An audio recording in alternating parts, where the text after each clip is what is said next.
Hey friends, Sam Haymart for Test Driven TV. I've been spending some time this week with the all-new 2015 Ford Edge.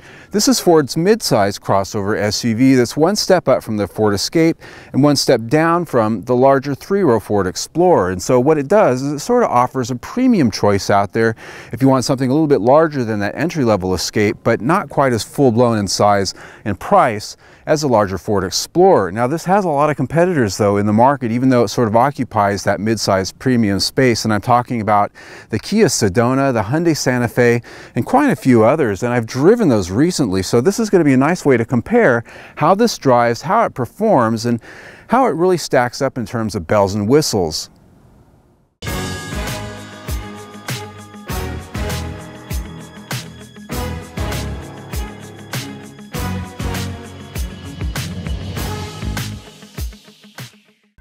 Our 2015 Ford Edge Titanium comes with most of the bling and flash available, with the exception of the larger 21-inch wheels that you can get on the Top Dog Sport model. Even here though, ours was optioned with some pretty healthy 20-inch rollers. They fit well into their arches and give the Edge a nicely planted stance. Up front is a design that I think is evolutionary of the last generation Edge, if not somewhat derivative of others in the market like the Hyundai Santa Fe or even the Toyota Highlander. Hiding in its wide chrome grille is an optional 180-degree camera which affords a good view when pulling out of tight spots, and the HID headlights are nice too, but still an option here. At the rear though, the Edge still remains pretty unique with the wraparound tail lamp bar featuring LED lighting. There's dual exhaust outlets which are starting to disappear from some competitors, and the rear liftgate is of the hands-free power opening variety.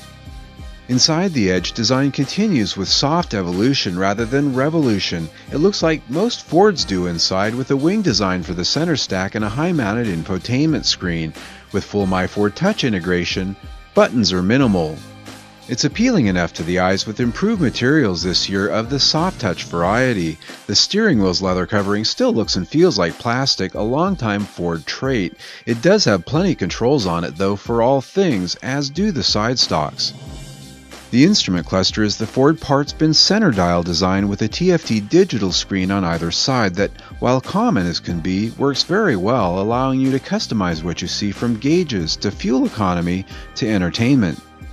Front seats are both heated and ventilated, 10-way power adjustable for both, and the driver gets memory settings. I found them comfortable and easily adjusted, but shorter drivers in our office had issues finding a good spot in relation to the pedals and steering wheel. Ours had the panoramic glass roof, which opens up the interior nicely with light. The pretty sizable front panel can tilt and slide open, but the rear panel is fixed. And if you don't want all that light, you can pull a shade. Your rear passengers, I think, are going to be happy back here for a number of reasons. First of all, space. You've got plenty of room. Legroom's good, even with these seats somewhat in the middle, not all the way back and forward. There's plenty of space, even if they did come back a ways. Headroom's good, even with the 2 inches that are probably missing because of that panoramic roof. It's still very good, and it adds a nice airy feeling back here. Add that to a cushion that's high enough to where your knees aren't perched up, and it's pretty comfortable. Now you can even really set it the way you want it, because these seat backs do recline fore and aft. Now that's something that not everybody has yet, but it is becoming more common. Now this lower seat cushion doesn't adjust fore and aft yet, but not a big deal, as it's really not an issue about space. Now when it comes to comfort, you've got air vents back here, and these seats are heated, plus you've got a 12 volt and a 110 volt outlet in case somebody back here has got lots of toys to play with. That seat can be folded down in a 60-40 split, and in our titanium tester can do so at the press of a button. This is pretty slick, but they don't fold down entirely flat for a level cargo floor like some competitors offer. The good news though is that under that cargo floor is a real spare tire. When it comes to storage, Ford fit a lot of small, if not innovative places inside for this and that. The center console has a cubby up front for things like a purse, and ahead of the shifter is a nice phone spot with connection ports. The rear console also has a huge dual-level compartment within. Now that we got the pretty show and tell out of the way, there's a few things I got to pick on here, and we're going to start with fit and finish. I'm kind of a stickler for these things, and I usually look with a very sharp eye to fit and finish in almost every vehicle that I test. And so right here front and center on this center stack, as well as other parts of this interior, there's just a lot of gaps that don't match up from one side to the other, and we've got pieces that are coming together here where we've got a little gap here and then a big gap there, and we've got a line that goes from here all the way down to the bottom. And as you look along that line, you can see the parts don't fit together all that well. And where parts do fit together well, the finishes from one piece to the next don't match. The paint is clearly a different color. And you don't see it so much here in the shaded light, but when the sun shines on it when you're driving down the road, it's clearly a different color, like they were made by different suppliers. Maybe they were made in a different factory, different paint. Whatever the case, they don't match. And these are things that I think when you're spending this kind of money for a vehicle, they should be right. Now, the other thing that really got my attention was the rattles. This thing's got a rattle in the dash. It's got a rattle coming from somewhere back there, and this roof rattles quite a bit too. And I'm talking about not once in a while, but when you're driving down the road and you've got any kind of bumps or tar strips, it's a constant, incessant rattle. It's amazing. It's amazing how many rattles that I've got here in this interior, and it's pretty rare these days that you find that in any car, especially one in this price range. Even though I clearly found a lot to complain about with fit and finish, that goes to quality feel in our scoring. The design of this cabin is still pretty good in terms of aesthetics, comfort, storage, and overall versatility, earning it 4 out of 5 stars. Technologies for the 2015 Ford Edge start with the all-encompassing My Ford Touch infotainment, audio, navigation, and control interface system. It replaces many of the buttons and knobs we'd rather see for all these things, including some for the HVAC. Though it is hugely improved over the previous generations, it's hard to use, frustrating at times in fact in how slow it responds to your touch and in the complexity of its menus. It's replaced by the new Sync 3 system for 2016 models, which they claim is much better. Being a fully loaded titanium, this has every techno gadget that Ford makes, not only with the infotainment, but as well as the driving aids. And one feature this has that actually works pretty well is the lane keeping assist. And it works in 2 different ways. First of all, it uses cameras to watch those lines out there, and when it gets a good read on both lines, it can detect when you're leaving your lane without using a turn signal. And this gives you 2 different ways to use the system. The first being, it'll just simply alert you if you're leaving your lane or you're getting right up onto that line, and this works with a nice little vibration in the steering wheel, which I like. Now, if you want more than that, you can set it the way I've got it set right now, where it'll actually nudge you back into your lane. So if I sort of let this thing drift over here towards the center line, see that turn right there? It'll actually nudge you back into the lane with the electronic steering, and it works pretty well. And the best part about it is you can turn it off if you don't want it. Overall, the technologies here are good in some ways but fall well short in others. Audio quality, for instance, is good from the Sony hardware buried beneath it all, but when you crank it up, the door panels and dash rattle so badly that you don't want to listen to it. This brings our all-in technology score to 3 of 5 stars. Better news is under the hood, though. Our tester had the base-grade 2-liter turbocharged 4-cylinder engine Ford calls EcoBoost. It offers up 245 horsepower and comes with a 6-speed automatic transmission that has a sport mode and steering wheel-mounted paddle shifters.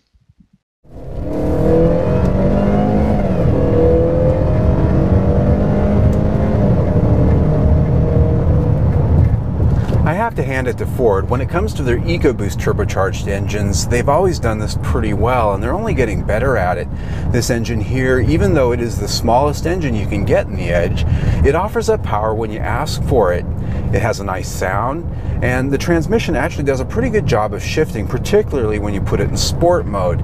It is an impressive powertrain, and so if you're wondering which one to get, if you like the smoothness of a V6, why, that's probably going to be your best option. But if a 4-cylinder is fine, this EcoBoost actually is a pretty nice choice, and you can get better fuel economy so long as you don't step on that gas a lot, because that really is the thing with these small 4-cylinder turbos, is they get good fuel economy unless you use their power, at which point they can become as thirsty or sometimes more thirsty than a larger engine. Fuel efficiency is really the big play here, with it being rated by the EPA at 20 mpg city, 28 mpg highway, and 23 mpg combined. I only achieved 21 mpg combined in my week with it, but we did have the AC on much of the time. One thing I do want to demonstrate is the paddle shifters. I get a lot of people who ask, show us the paddle shifters. We want to see how those work. So here goes.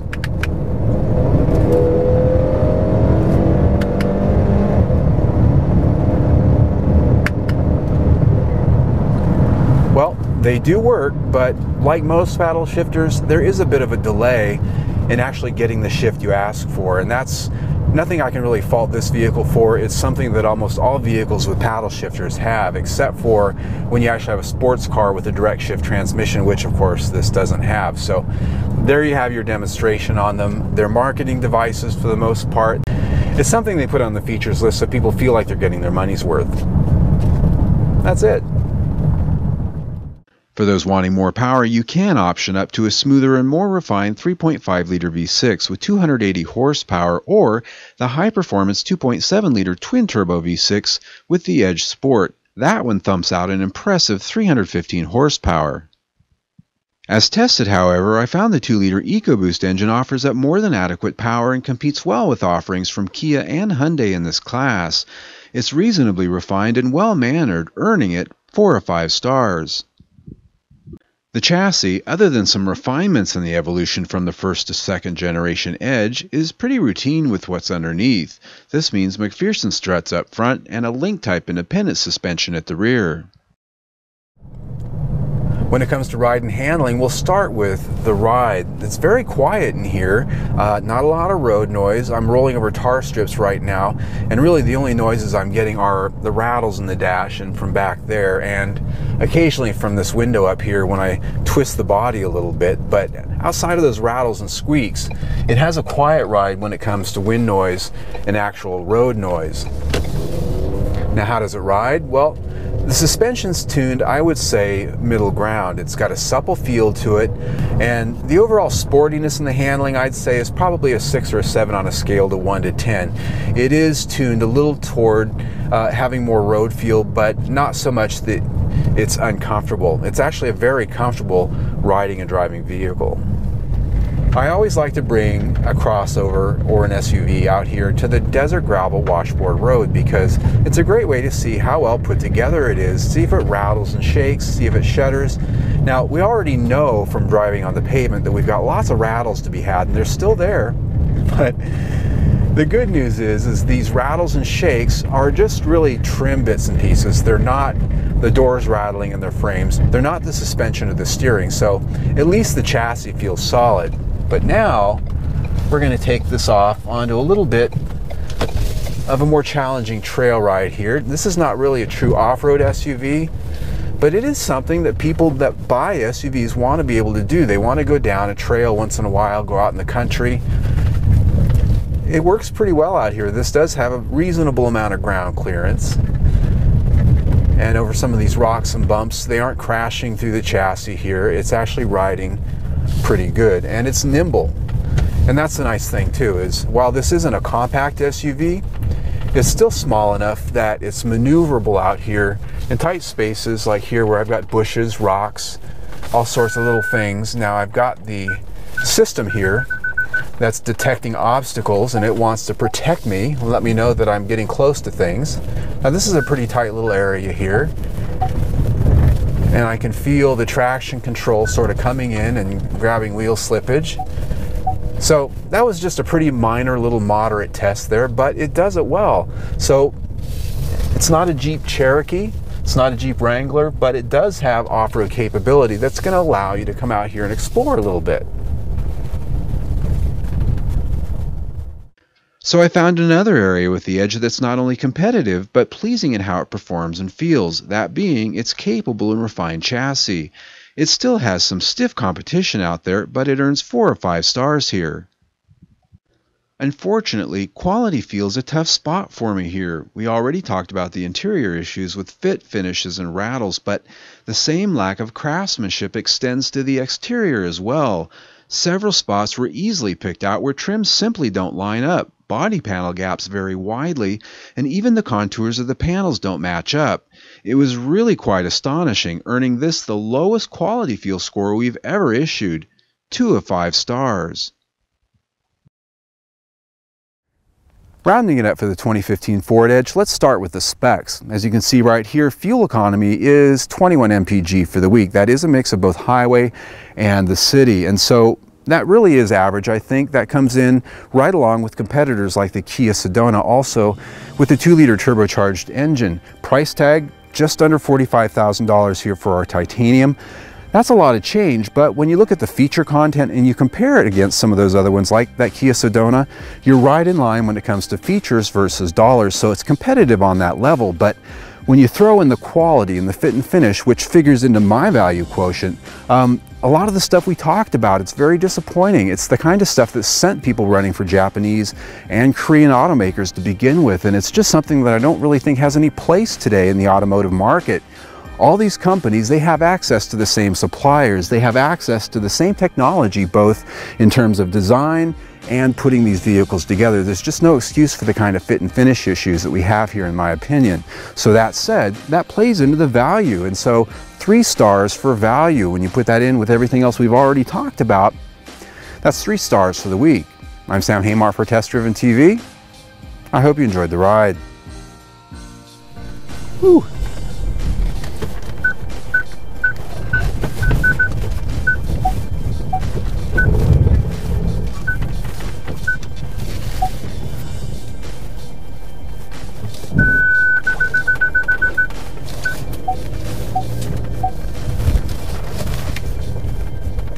All right, mission accomplished. Well, folks, if you like the test drive you just saw, click on the link right there on your screen. Subscribe to our YouTube channel. I'm not always as hard on vehicles as I was on this one, but face it, folks, it deserves it. That said, we do test drive 1, sometimes 2 vehicles every single week. Plus, we have a new video almost every single day, so there's always something new. So stay tuned.